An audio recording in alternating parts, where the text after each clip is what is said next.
Okay. Hello, everyone. This is DYC Club, and today we're joined with Neha Gautam. You can introduce yourself. Yeah. Hi, everybody. Thanks, Amok, for inviting me to speak with you. I'm excited to talk to you, this group. Um, as Amok said, my name is Neha, and I am a senior software engineering manager with Adobe. And that aspect of who I am, I think, is what interests you all. Um, I live in San Jose, and aside from doing software and engineering as part of what I do at work. I like to hike. I read, and I'm also interested in music. So I've been a singer in a past life. So that's a little bit about me.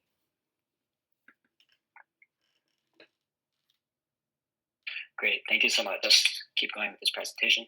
So, yeah, we're just going to do a little bit more of an introduction. I'll talk a little bit more about what Ms. Gautam has done, and then I'll get into a couple of interview questions that'll take, maybe like the first half of the meeting. And then the rest of the time we have, you guys, the audience, can ask whatever questions come to mind. This is just about the club if you guys are interested.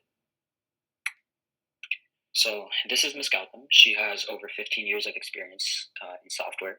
She got an MS in computer science from Georgia Tech, and she has a deep understanding of software engineering. And as she mentioned, she's a senior software engineering manager. Yeah, is there anything you'd like to add, Miss Gautam? Yeah. So I've been doing this. It feels like a long time, but it goes by quickly. So yeah, I work at Adobe currently. I've been there 13 years, and I can talk a little bit about why I've been there that long as well. So most of my time at Adobe has been as a software engineer. So I spent about, when I say 8 years, doing software coding and programming. And then I made the decision to switch over to becoming a manager. So I've been doing that for about 4.5 years now. And if you are familiar with Adobe and what we build, you would have heard of products like Photoshop, Illustrator. I bet you've used some of those at school as well. My work was associated with Photoshop, but we were building mobile apps. So when I started at Adobe in 2011, um, and I know all of you are probably too young to remember what was happening then, but the mobile revolution was well underway, and the iPhone had been out for about 3 years at that time. So mobile app development was the thing, and I had even minored in mobile app development in at Georgia Tech. So I built a couple of mobile apps for Adobe. They were called Adobe Revel and GroupX, and they had to do with enabling our users to take pictures, edit them on the phone, and also share them. Um, so we did that for several years, and then all of a sudden, our team was asked to transition to web development. So I'll go into this a little bit later when we talk about jobs and how you should be ready to adapt. But we had to retrain ourselves overnight into from doing mobile app development to doing web development, which does require some of the same skills, but it's a different mindset. It's a different set of programming languages and architectures that you need to be familiar with. So that was an interesting transition, not just for me, but for my team as well. And then we did web development. So currently, what my team owns at Adobe is the homepage on adobe.com. So I don't know if any of you have accounts with Adobe through your school, but if you log in there, the page that you land on, my team builds that. My team also builds cloud services that support the website. And so these are servers that are providing personalized recommendations, such as if you're taking tutorials to learn a particular skill in Photoshop, which is the next one you should take.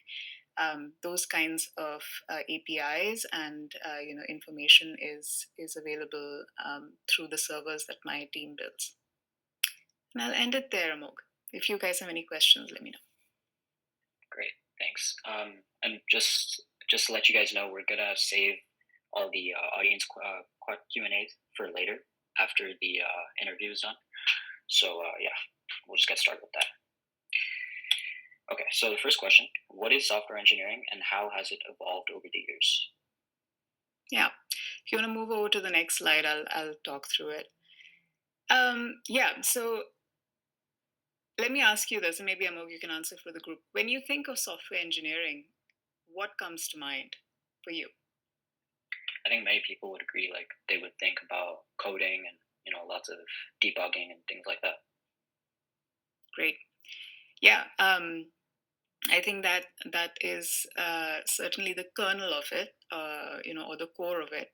But software engineering, at you know, simply put, is a kind of engineering. So if I compare it to, say, civil engineering, which is building bridges, buildings, etc., the steps involved in building software or engineering software are very much the same. So it's basically applying engineering process to building software. And so if you look at the diagram in front of you, um, the process really starts with figuring out what we need to build and why, and how it will solve the problems that our customers have. So that's the requirement gathering part of the process.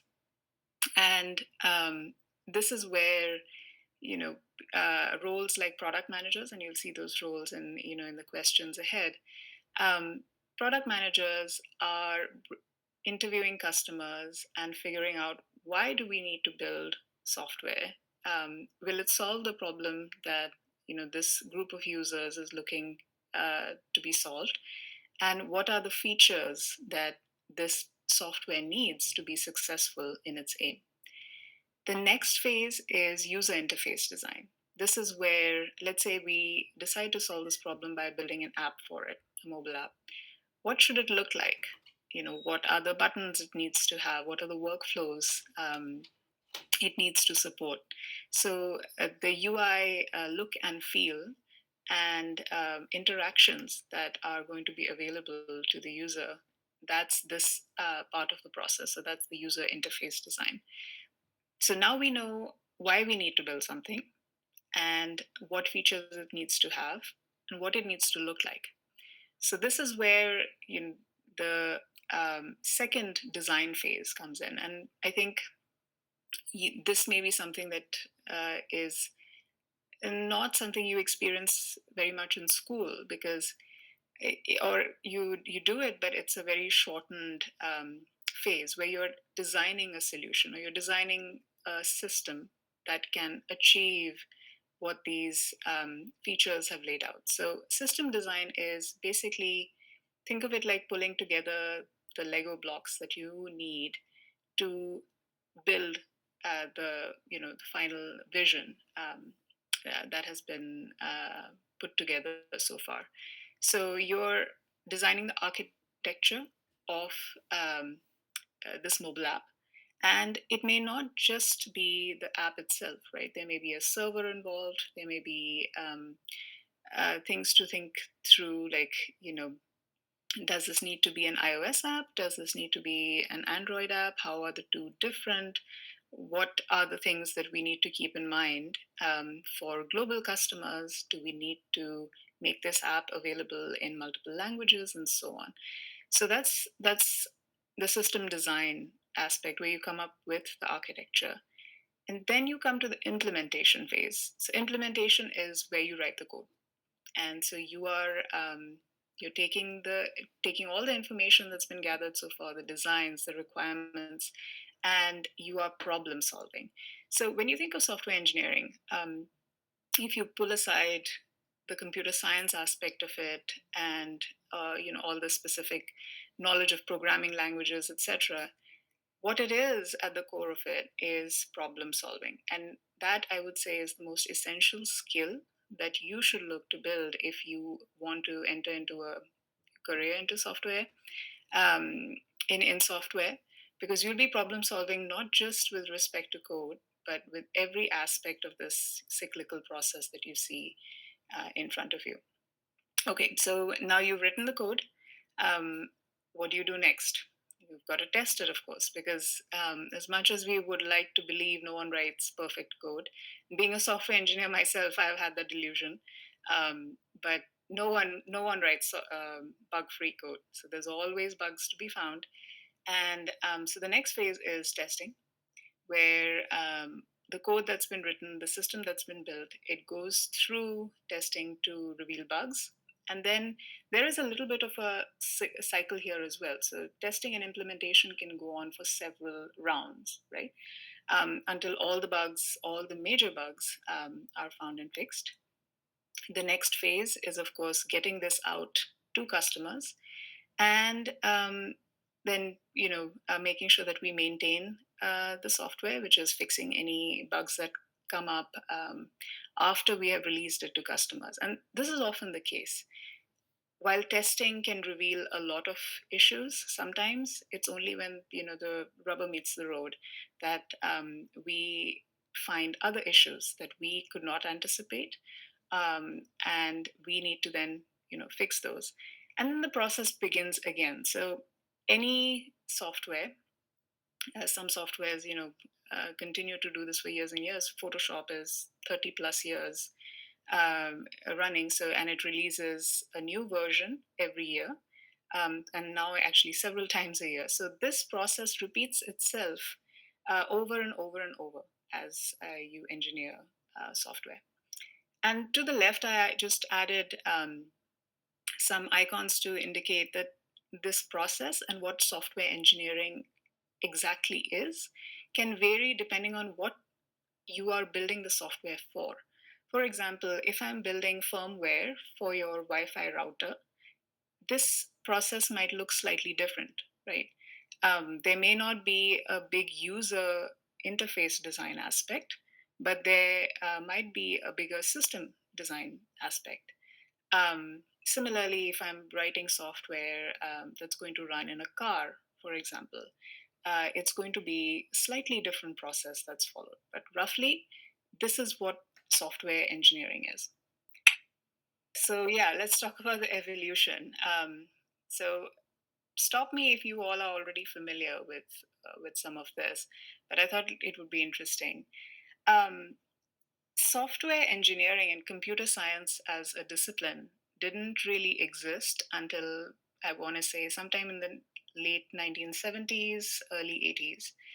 Um, Software engineering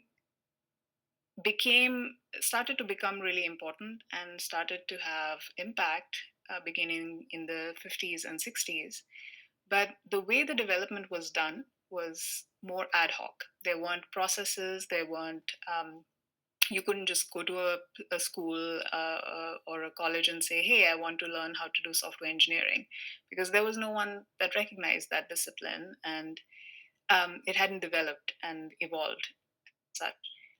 You were also very close to the machine, in the sense that you would be writing code in assembly language. And I imagine most of you know what assembly language is.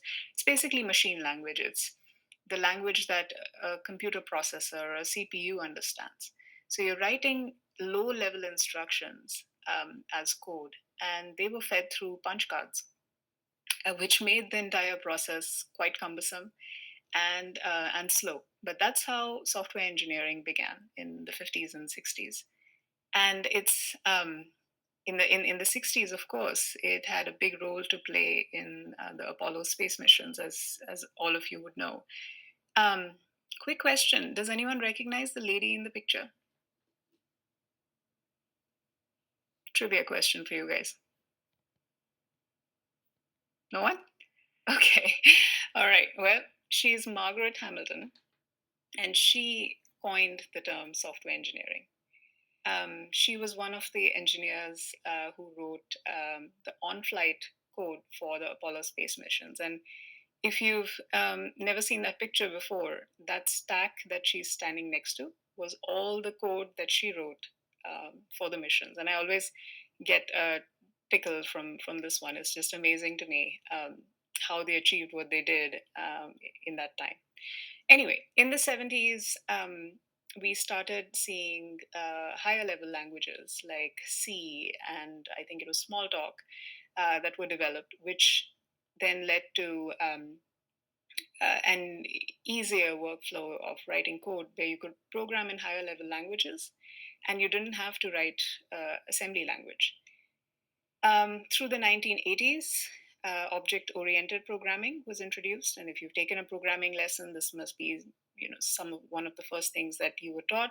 But basically, this is the representation of entities as objects.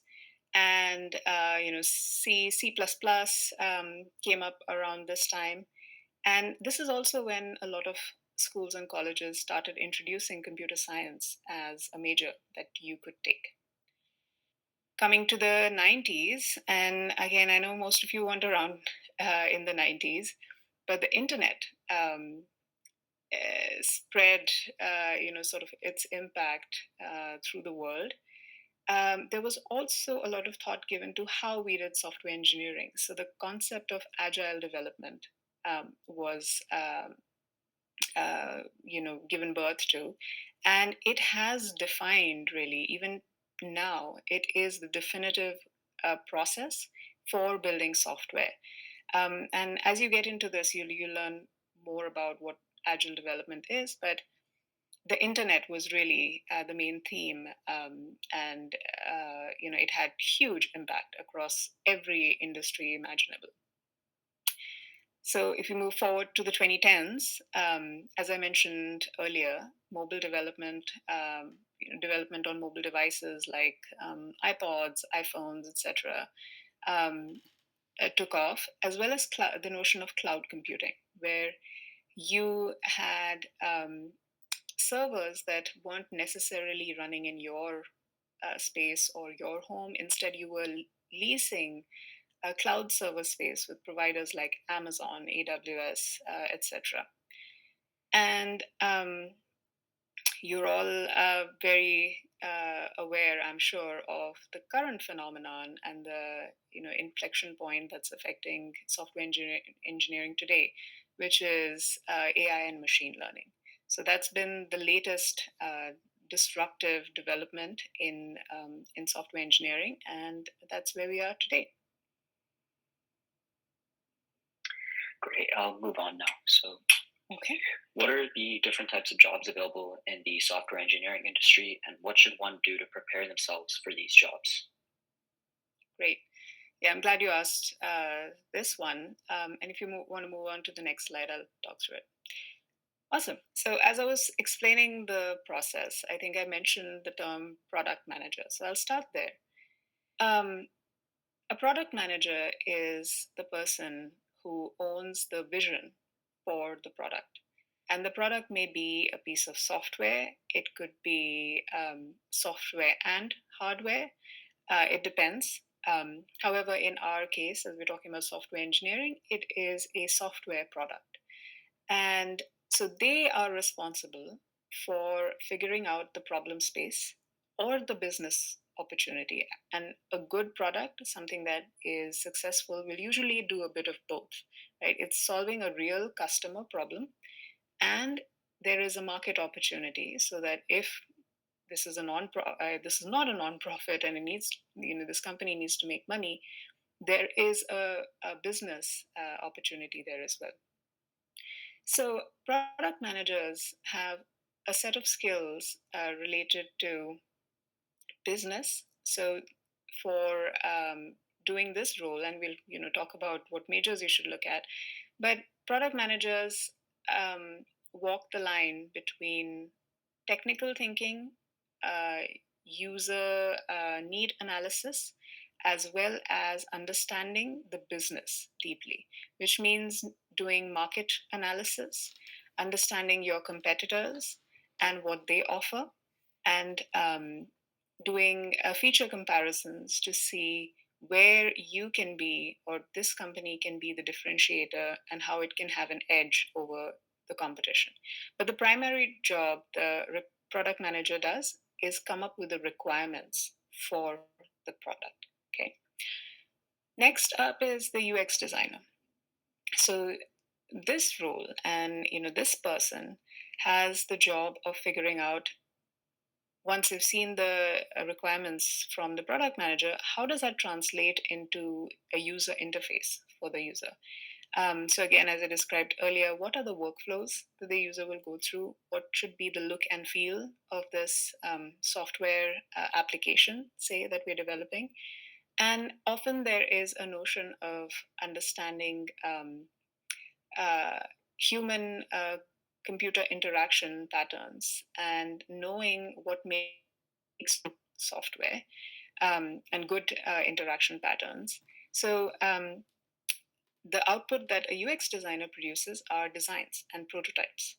And here they may be laying out designs in, say, a Canva file, or if you're using Adobe, it could be an Adobe XD file, which is showing you exactly what the application needs to look like. What are the colors? What are the buttons and layouts, etc. And what are the interactions as well? What should this button do when pressed? Um, should there be a hover state, etc., etc. Okay, once we have requirements and designs, then you have the software developer. So this one I think you're most familiar with, you understand what this role does. But a software developer is taking these requirements and designs and they are translating them into code, and they're building the solution that will result in a tangible product. So that could be the software application that we just talked about. And I'll take a pause.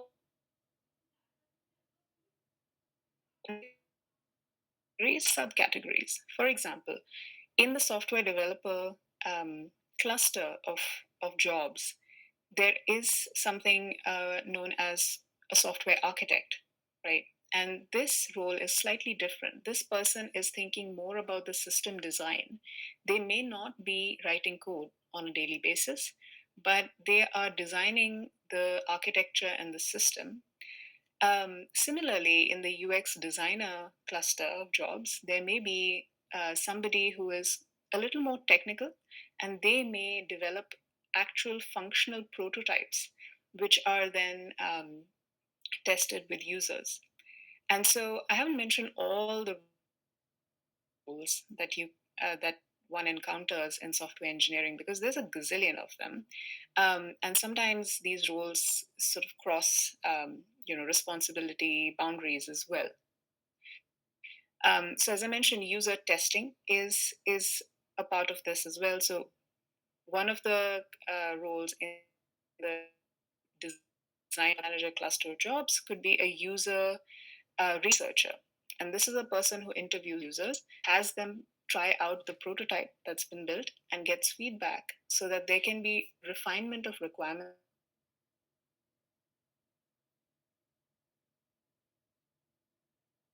Next up, manager. What do I do on a daily basis? So my job is to do several things. And being a software developer, I often keep my problem solving hat on. But I would say the main thing that I need to do is make sure that what we need to get done gets done. And I don't write code on a daily basis, but sometimes software development managers do. They try and carve out a bit of time to do coding as well. But mainly, my job is two things. One is project management, is getting the core schedules that we've signed up. I need to make sure that I am coaching them, I'm nurturing their careers, and I'm making sure that they are developing the skills to be successful. Okay, then we have a program manager. A program manager is responsible for making sure that this software is developed in keeping with the timelines and aims of the business or the company. And so the skills that they use here are very organizational in nature. They come up with our schedules, they figure out dependencies between teams, um, and they are essentially, think of them as, steering the ship, so to speak. They are connected to all the other roles, and they know exactly what's going on in each area. Product managers, designers, software developers, QE, etc. Finally, we come to the most important, one of the most important roles, which is that of a quality engineer. So I like to describe quality engineers as the gatekeepers. Um, they ensure that whatever reaches our customers is of good quality, and that we are not shipping buggy features or substandard software. And so this job is the most important, in a sense, because they really are, um, they have the final say before a product gets released, and they say yay or nay, and they can certify, as we say, the release of a software. Um, and within these as well, there are specific categories. So a quality engineer could be a white box quality engineer, where they have knowledge of programming, and they actually write code to run tests. There are also black box quality engineers who are doing more manual testing, and they do not have knowledge of what the code is like and what the system is like, and so they are testing it as a real world user would. All right, that's it, Amok, for this one. All right, cool. What major should you consider taking? So there's probably some duh answers in here, right? Move to the next slide, would you? Yeah, sure. And also, Ms. Gautam, just to inform you, we're a bit short on time, so we're gonna try and start the audience Q and A at around 10:40. Yep, I should be done by then. Thank Got you. it. Okay, cool. So, what major should you consider taking? I think computer science is something that you would already know about. I'll call out a couple that you should consider, especially as this choice really depends on which of those roles that you just saw on the previous screen calls out to you. So, if you're planning to be a designer, definitely have some kind of graphic design coursework in what your plan is. Include a human computer interaction minor if you can, because that helps you understand the patterns and good design principles that you need for building really intuitive software. Then there's computer engineering.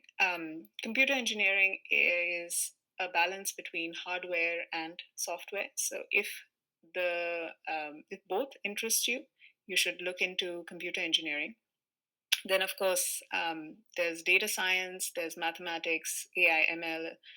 Um, if you are interested in becoming a product manager and participating in software engineering in that way, look into business and economics for sure. However, these are all things that you can also do as graduate studies. So your bachelor major doesn't need to be business or economics, um, but it's if that is the route that you'd like to take, then you can do that. And mix and match, right? So you could do a major in computer science and do a minor in business or economics. So think about mixing and matching. However, what I will say is the most successful people I know are able to do a little bit of all the jobs that you saw on the previous screen. When the situation demands it, they can think like a product manager, they can think like an engineer, and they have the problem solving skills. Again, I can't underscore it enough. Be good problem solvers. That's what you need to be successful. Um, I'll also say your choice of major in your bachelor program doesn't need to limit you from a career change later on.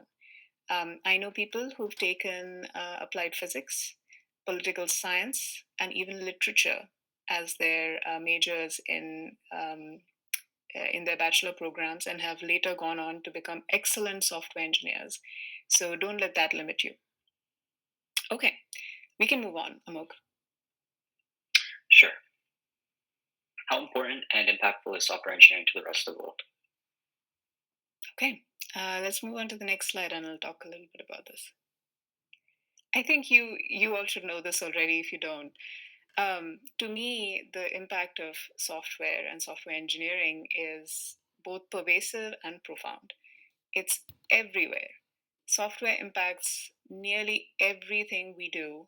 Um, and so, starting from finance, healthcare, education, entertainment, um, software has improved uh, all of these industries and all of these aspects of life by automating away things that are repeatable. So it's made things faster. It's given us a better quality of life because we don't need to do these things ourselves, and software can do it for us. Um, the modern world is unimaginable without software. So can you imagine, instead of using like Venmo to transfer money, having to write a check and send that over? Um, Similarly, imagine not being able to use Meet for the session that we're doing right now, and how easy it is to set up something like this and use it for what you need. So it really is pervasive, and so it's got the breadth, but it's also got the depth. So and you can see how an outage, like the one that recently affected Microsoft and CrowdStrike, can bring down um, all the systems in the world. You can't get on flights, um, and the world comes to a standstill when there is a software breakdown. So I think that that proves how impactful it is. All right, Amok, let's move on. Got it. Will the AI industry overtake programming, and should one reconsider entering the field? Gosh, you ask really tough ones. Okay, so I wish I had a crystal ball, but and I wish they worked, but they don't. So no one can really predict the future. But as you would have read and you would already know, AI is disrupting our world like nothing else before it. Um, and it's developing very very fast, like the models and the LLMs, if you know the term, that are being popularized right now, they are just improving by leaps and bounds. It seems every day there is an announcement of a new model that is much much better and producing better results than the previous one. Having learned about that and having seen that, I can only give you what my 2 cents are on the subject. And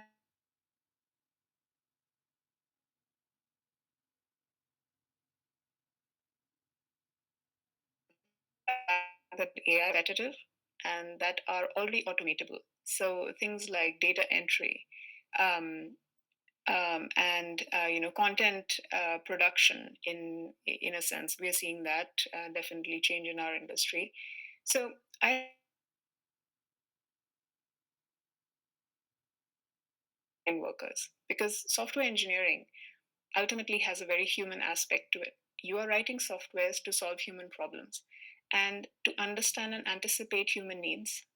You'll still want a human in the loop. So, all of the process that I just described to you is not going to be something that AI can do, especially system design and innovative system design is something that I can see humans will still be needed for. And while there are models that are writing code and producing code, they are not writing, they're not producing code to the degree of elegance that a human can. Not yet. But like I said, no one can predict the future. So I could be proved wrong, 2 months from now or 10 years from now. So what you should do is be ready to adapt and relearn and retrain should the situation demand it. And like I said, thinking, a good background in mathematics, and really hone your creative thinking skills as well. And finally, don't be afraid to follow your dreams. Things can always change out from under you. That shouldn't dissuade you from doing what you love doing. That's it, Amog. Okay, cool. So I think we'll get started with the audience Q&A. And just to inform you guys, we're gonna wrap things up at around 10:55 because we're limited to 1 hour on Google Meet. So yeah, and also Ms. Gautam, if you can keep the answers like short and simple, so that everyone gets a chance to ask a question and get the answer. Sure.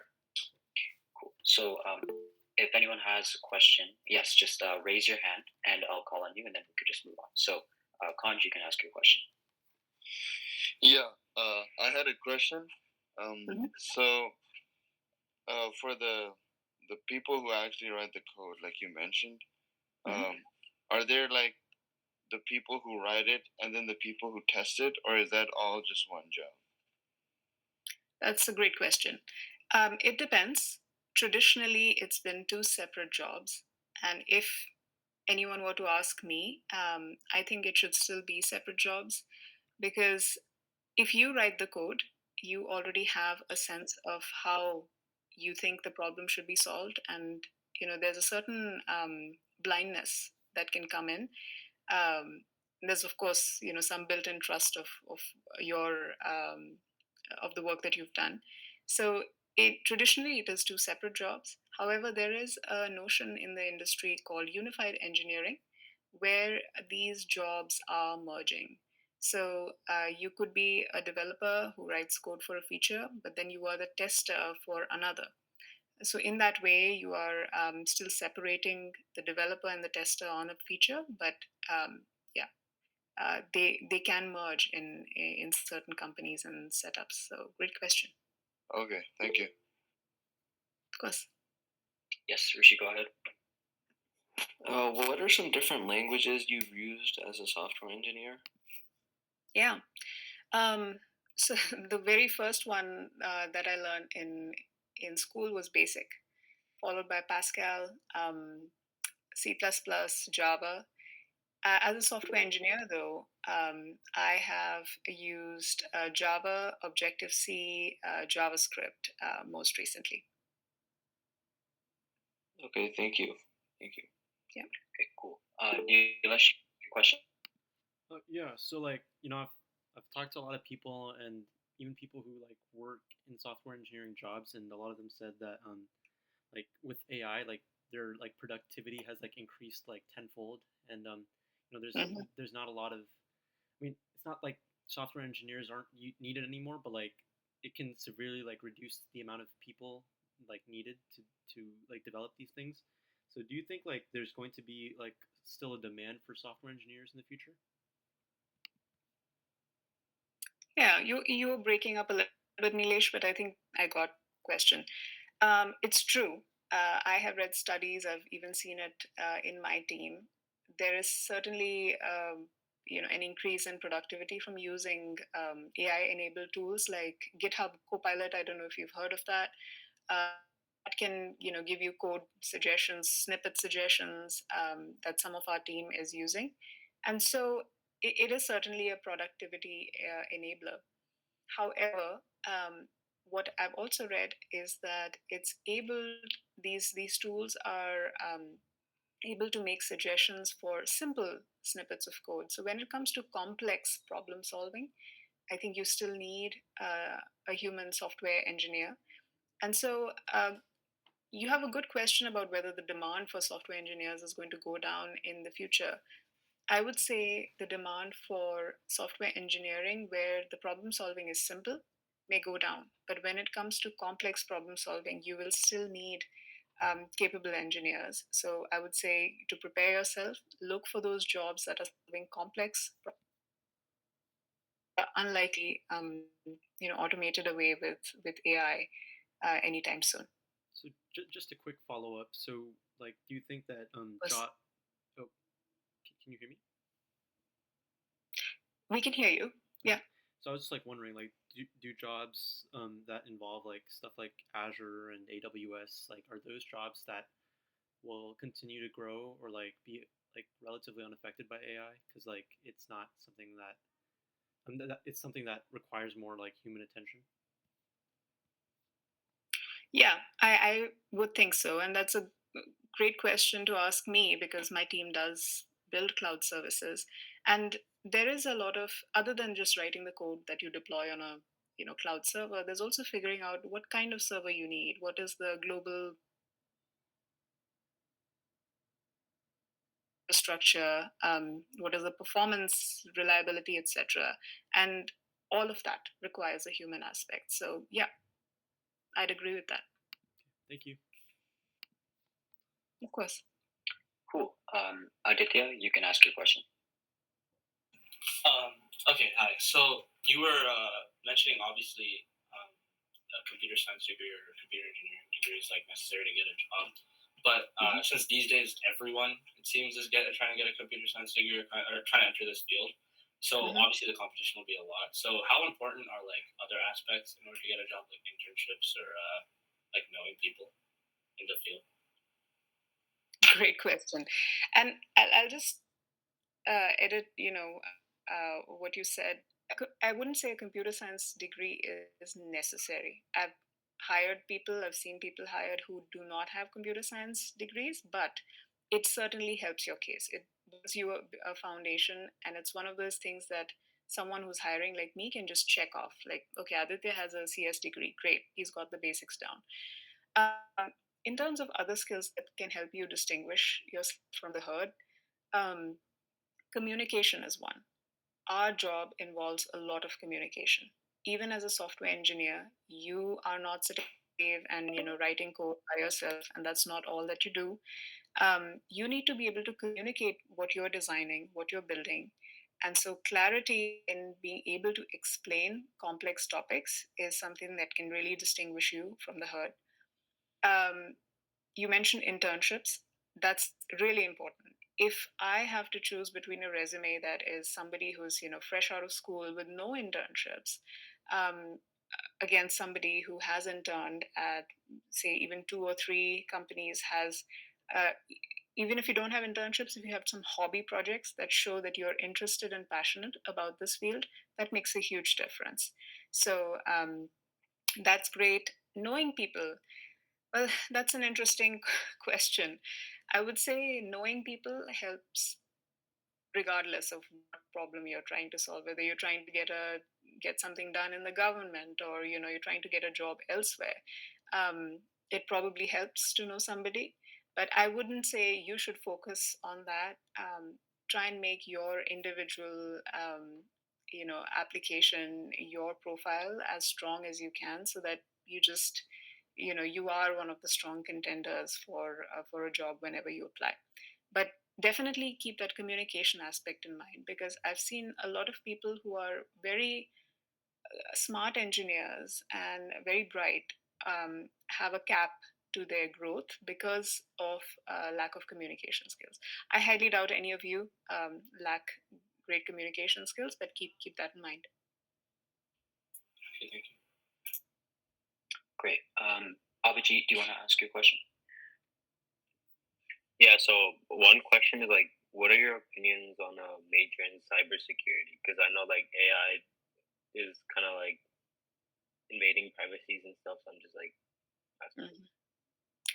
Yeah, I think more and more, um, with how software is pervasive, and the internet is essential and crucial to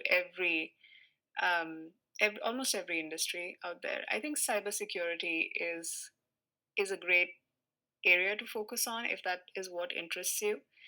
Um, I honestly couldn't speak to how much AI is going to impact cybersecurity, because one of the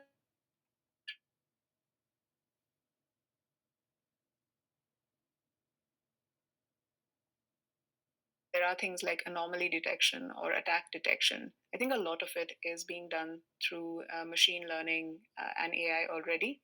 But as with anything else, I think there will be in with AI's use as an attack agent, right? So we'll have to be smarter than the AI basically. So I think it's going to be an area of innovation and investment. And so yeah, I think that would be a good one for you to try. Also, another question. So, what would you suggest, like a research or intern? Like, which one would look better? Like, working on a research paper and getting it published, or working on an intern? It depends on what you are trying to do. So I would say any kind of experience is valuable. Um, at Adobe, we have a research arm and we have a software engineering arm. So research, I think, is super important to keep the creative output of a company going. And so I would say if you are headed towards a PhD and you would like to be a researcher even when you join the industry, um, writing papers, etc., that will definitely add value to your profile when you apply for jobs. However, I don't think we're biased. I think actual industry work experience with building a product versus researching it, both are very valuable. And certainly, getting published is amazing. So if you can do that while you're still at school, that's great. Get yourself out there in engineering associations, journals. If you can do that, that adds a lot of value and shows that you've already achieved a certain level of success in that field.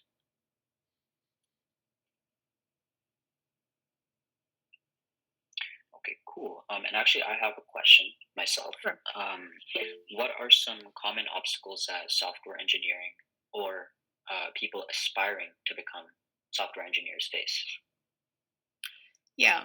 I grew up in India, so I can tell you some of the obstacles there. I think there for some of us, it was the sheer competition to get into software engineering colleges, and it wasn't like I think it's a little bit different here, but you had to apply for the major before you applied to the school. So and that was a little bit of a roadblock for me, I would say. Um, Other obstacles, I think, is just lack of access to, again, training and education. Honestly, though, I think that's becoming much easier now. A lot of the engineers I know are self taught. And so, if you have the aptitude and you have the drive, you can teach yourself the skills. And starting to pick up coding or writing a program is a relatively easy thing to do. However, I think we are also biased being in a first world country with access to computers and so on. I know of people who have come from less advantaged backgrounds who have never had the access to a computer or a computing device where they could actually write software.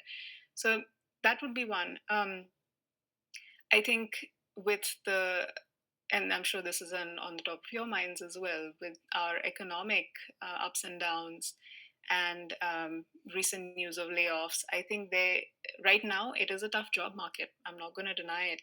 There are a lot more people looking for jobs than there are jobs available. So it is highly competitive, which makes what I just talked about distinguishing yourself from the herd really important. Cool. Nilesh, you had a question? Yeah. So we talked a lot about the user interface and like a lot of front end stuff, but I was like wondering if you knew if you knew anything about like the back end and like like what is back end like exactly, and like is it a server or a database, and then like Mm-hmm. how is it made? I just wanted to know a little bit more about that. Yeah, yeah. Backend is a very broad term, and both of the things that you mentioned, Nilesh, can be called backend. So it could be a database. Um, it is almost always a server. There is almost always a server aspect of it. So to give you an example of what a backend is, think of Netflix. Okay, so you are, let's say, you're watching Netflix on your phone, and you press play on a video. Um, that video is not stored on your iPhone, right? It's being streamed from a server. So that is the Netflix backend, right? Um, or it's rather the Netflix backend infrastructure. So they will have a place where they store these videos, which is usually some kind of blob storage, and you can look up what blob storage is, or file storage, right? And so these videos are going to be stored somewhere, and a server establishes the connection, or rather, your phone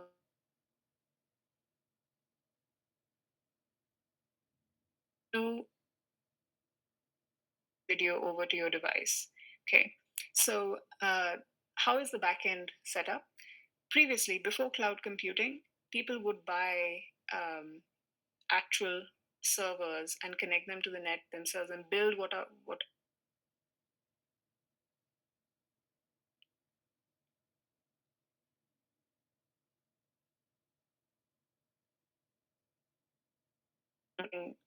infrastructure from providers like AWS and Amazon, Azure, etc.